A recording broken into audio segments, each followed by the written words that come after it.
Nesta semana estudamos mais um fato bíblico, mais uma história bíblica, que mostra a preocupação do Senhor Deus com a salvação dos seres humanos. Estudamos a história de Jonas, o empenho de Deus em dar uma mensagem aos ninivitas e não castigá-los, mas salvá-los por conta do arrependimento. O empenho também do Senhor salvar a Jonas, que era um profeta preconceituoso.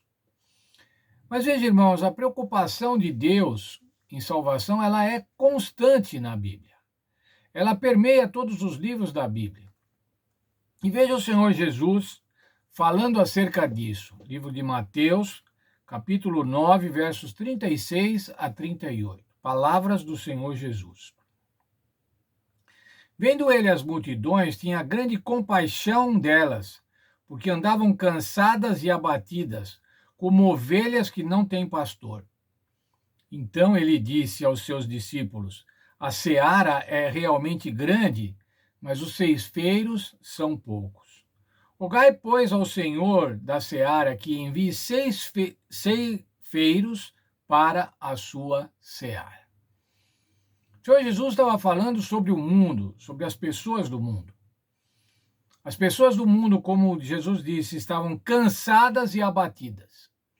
Estavam atribuladas, depressivas, desanimadas, doentes. Ah, mas isso era só na época de Jesus? Não, irmãos, isso é também agora. Essa foi uma condição, tem sido uma condição constante da humanidade.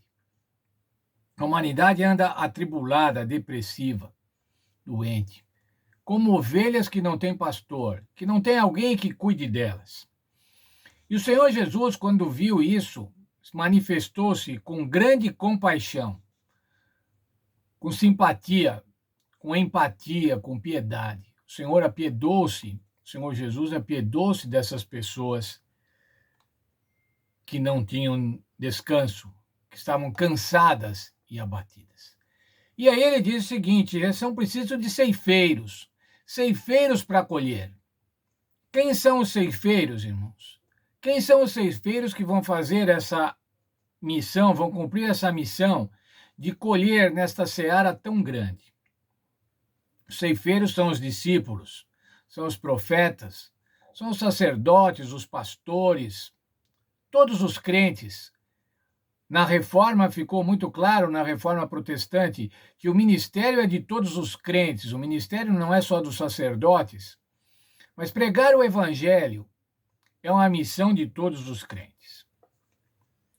Naquela ocasião, lá em Nínive, o Senhor mandou um ceifeiro para Nínive. Um ceifeiro complicado, o profeta Jonas. O profeta que, num primeiro momento, foi fujão. Depois, na segunda chamada, depois de uma série de milagres, foi cumprir a missão. Cumpriu a missão e foi muito bem sucedido. Houve um arrependimento total, como vimos, houve um arrependimento total na cidade de Nínive. Mas ele ficou inquieto, ele ficou preconceituoso, ele ficou infeliz. Em Jonas 3,5, nós vemos o seguinte: os ninivitas creram em Deus. Quando eles creram em Deus e se arrependeram, o Senhor suspendeu os juízos que estavam previstos para Nínive. Isso aborreceu muito a Jonas. Por quê? Porque, primeiro, eles eram ninivitas, eles eram assírios, não eram do povo de Deus, não participavam das bênçãos do povo de Deus. Eles eram cruéis, eles eram pecadores, idólatras. E tudo isso Jonas trazia consigo, na sua cultura hebraica, o seu exclusivismo. Mas quando o Senhor o salvou, ele ficou irado. Ele disse: isso não pode acontecer. Como que vai salvar essa gente? Como vai salvar esse? Como vou ficar eu agora que disse que eles iam ser destruídos e não vão ser mais? Jonas 4:1, encontramos lá. Jonas, porém, ficou profundamente descontente com isso e enfureceu-se. Ficou irado. Veja, irmãos, o que aconteceu. Os ninivitas agora estavam salvos.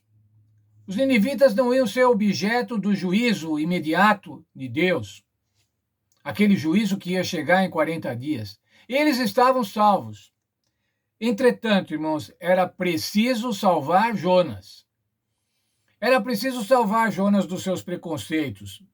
Era preciso salvar Jonas do seu orgulho nacional, do seu orgulho religioso. Jonas precisava ser salvo. Mas Jonas era um servo de Deus, Jonas era um profeta, Jonas conhecia a Deus. Veja lá, irmão, Jonas capítulo 4, verso 2. Declaração de Jonas argumentando com o Senhor Deus. Eu sabia que o Senhor é um Deus misericordioso e compassivo, que demora a perder a paciência e é cheio de amor e está sempre pronto para mudar de ideia e não castigar. Veja, irmãos, ele conhecia o Senhor Deus, ele sabia do caráter bondoso, amoroso do Senhor Deus, perdoador do Senhor Deus. Mas ele só conhecia, irmãos.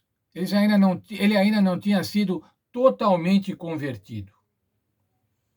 Bem, mas agora então ele deve levar uma bronca muito grande, uma raspança de Deus. Como você é um profeta e não sabe ainda qual é o meu caráter, não sabe como eu vou agir, como eu devo agir? O Senhor arrazoou com ele, irmãos. O Senhor arrazoou com ele de uma maneira gentil, de uma maneira elegante, de uma maneira carinhosa. E ele disse para Jonas: é razoável a tua ira? Como um pai que chama um filho e fala assim: você acha que está certo o que você está fazendo? É razoável pensar desse jeito? O Senhor estava ensinando para Jonas, irmãos, o que ele ensina para nós, o que ele quer ensinar para nós. O mais importante da religião, irmãos, não são as tradições, não são os títulos, não são as placas de igreja. O mais importante da religião, o que nos identifica como ceifeiros do Senhor. O Senhor Jesus disse o que é isso, o que nos identifica. João, capítulo 13, versos 34 e 35. Um novo mandamento vos dou: amai-vos uns aos outros como eu amei a vós. Assim também deveis amar uns aos outros. Nisso conhecerão todos que sois meus discípulos, se vos amardes uns aos outros. Veja, irmãos, o que nos faz ser discípulo do Senhor Jesus? O que nos faz ser ceifeiros, estar pronto para cumprir a mensagem do Senhor Jesus? O que nos faz isso, irmãos, o Senhor Jesus disse, é o amor fraternal. O Senhor Deus ama, o Senhor Deus, a Bíblia diz, Deus é amor. Deus amou o mundo de tal maneira que deu seu Filho, para que todo aquele que nele crê não pereça, mas tenha vida eterna. Amor de Deus por cada um de nós. E se nós queremos ser seus filhos, queremos que os outros saibam que nós somos seus filhos, seus discípulos, nós devemos ter amor.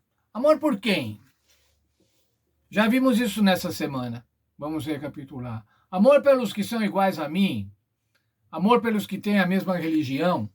Amor pelos que têm a mesma raça. Amor pelos meus parentes de sangue. Amor pelos meus patrícios. Amor pelos que são socialmente iguais a mim, ou academicamente, financeiramente, no meu mesmo padrão. Será que são esses que nós devemos amar? É claro, irmãos, devemos amar. Mas não devemos amar somente a esses. Devemos amar os diferentes. Devemos amar os assírios dessa sociedade. Devemos amar aqueles que são cruéis. Difícil, né, irmãos? É muito difícil. Tanto que Jonas, que era um profeta, não conseguia fazer isso, até que o Senhor Jesus o ensinou. E eu quero concluir, irmãos, a lição dessa semana. A belíssima lição dessa semana. Fiquei muito feliz em estudar o livro de Jonas. 4 capítulos, somente 4 capítulos, curtos ainda, com uma história tão rica, com tanto conhecimento, com tanto ensinamento para que a gente aprenda. E o Senhor Jesus, o Senhor Deus, termina o livro de Jonas com uma pergunta feita a Jonas. Não hei eu de ter compaixão dessa grande cidade? E como eu disse, não tem uma resposta. Jonas não respondeu. Nós é que devemos responder. Irmãos da igreja de Tucuruvi, meus irmãos que têm assistido os vídeos, a mim, não hei de ter compaixão dessa grande cidade. Que Deus nos abençoe, que a gente aprenda, que a gente realmente aprenda e pratique essa lição de Jonas. O importante, irmãos, é termos compaixão. O importante é amarmos aos outros, é amarmos os diferentes, é amarmos aqueles que acham que não vale a pena. Mas como não vale a pena? O Senhor Jesus morreu por eles. Será que o Senhor Jesus morreu só para os meus parentes, só para os meus amigos? Só para os meus irmãos da igreja que vão a cada sábado comigo? Não, o Senhor Jesus morreu por para todo aquele que nele crê. E nós devemos ser ceifeiros. Nós devemos pregar o evangelho de salvação universal do Senhor Jesus Cristo, a todo aquele que crê. Deus abençoe, que vocês tenham um sábado muito feliz, mas muito feliz. Leiam ainda hoje o livro de Esdras inteiro. É curtinho, alguns minutos você vai ver. Experiência maravilhosa do Senhor ensinando como devemos tratar aqueles que são diferentes, como devemos tratar os tais inimigos que achamos que são inimigos. Deus abençoe a todos, um feliz sábado. Que vocês estejam felizes, reunidos na igreja, reunidos com a sua família, e que Deus abençoe a cada um de vocês.